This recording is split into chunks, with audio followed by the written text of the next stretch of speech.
আসসালামু আলাইকুম বন্ধুরা, আশা করি সকলেই ভালো আছেন। এখানে আমার আম্মু চাল বাটতেছিল, আর কি চাল গুঁড়া করাই ছিল, সেটাকে আবার একটু বাটতেছিল, চিতই পিঠা বানাবে। তার জন্য আমরা এখন গ্রামের বাড়িতেই ছিলাম। তখন আমাদের বড় মামার বাসায় আমরা তখন বেড়াতে গিয়েছিলাম। তখন আমার আম্মু চালগুলোকে আবার বাটতেছিল, খাজের পিঠাগুলো বানাবে আজকে।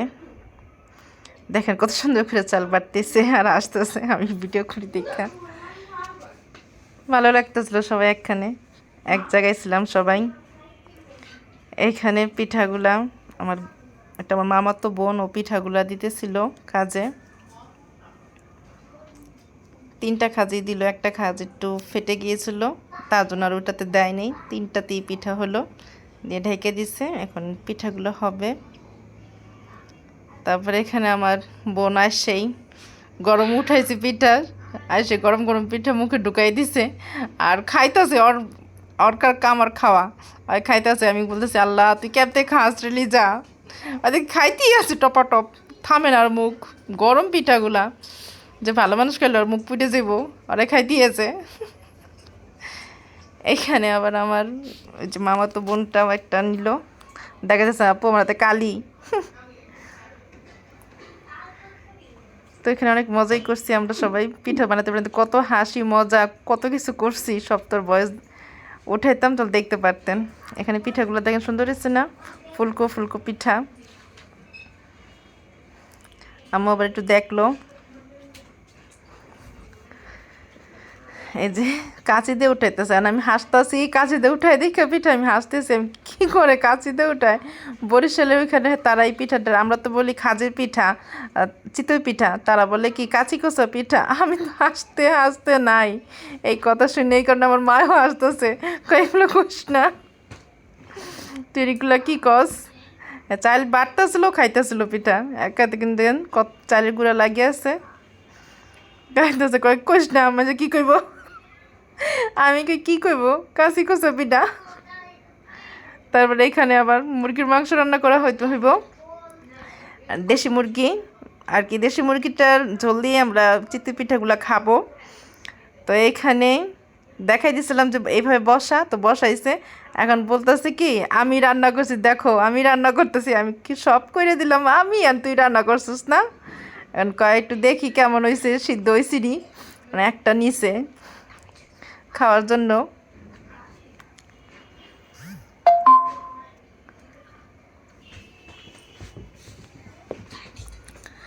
মুখে ঢুকেছে, একটা দেওয়া ফেলাইছে, আর বলতেছে আমি রান্না করছি, অনেক মজাও হয়েছে। আর আমি বলি কি তুই রান্না করছিস না, আমি দেখাই দিছি, সব করে দিলাম আমি, আর তুমি এসে রান্না করছো না। আর আমার স্বাদ দাস, তুমি একটু খাও। আমি কই না। তো আমার পাশে আমার মামাতো বোন ছিল, ওরে দিছি একটু, ও খাইছে আর ও খাইছে। সবে দেন একটু জিনিস ভাগাভাগি করে খাইলে কিন্তু অনেক মজা লাগে। তারপর আবার একটু ঠাইকে নাড়াচাড়া দিয়ে দিল। এটা আমাদের বিকালের নাস্তা ছিল। মনে করেন কত অনেক মজা করছিলাম সেই দিন। এখন তো বর্তমান ঢাকা আমরা এসে পড়ছি।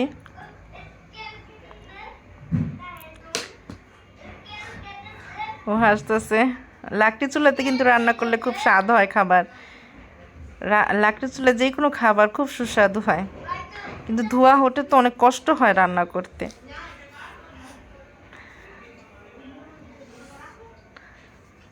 এখানে গইটা দিয়ে রান্না করতেছিল।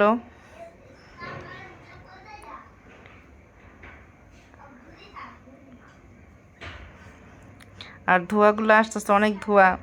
ওটা দাঁড়াই আছে, সবাই দেখতেছে আর বলতেছে ধোঁয়া, অনেক ধোঁয়া উঠতেছে। হয়ে গেছে রান্না, হ্যাঁ হয়ে গেছে।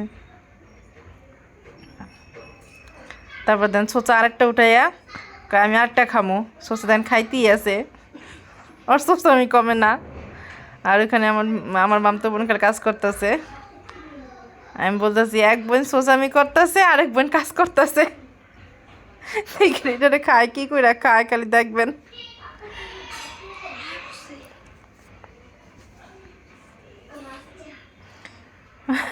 খাওয়া ওই হাসবো বেশি, খাইবো দেখেন কি করে খায়।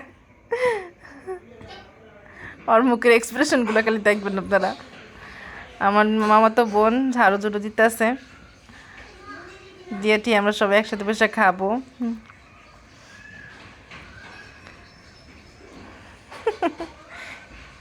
দেখবেন শুধু আর খাবার ডিজাইন স্টাইলটা দেখেন খালি।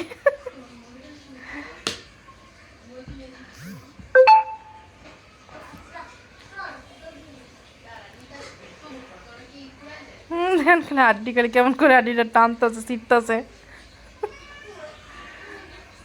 দুটো দাঁত পড়ে গেলে ভালো হইতো, অনেক খুশি হইতাম। দুটো দাঁত তো পড়লো না,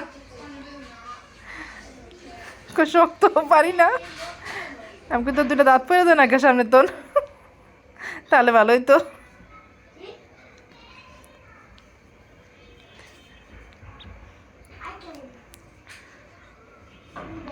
তো এইখানে এবার এক সোসা গেছে, আরেক সোসা হাজির হয়ে গেছে।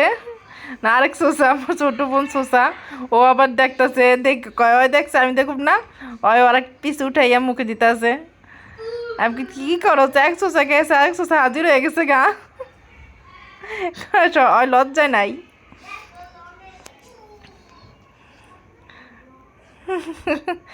খালি ভিডিও করো।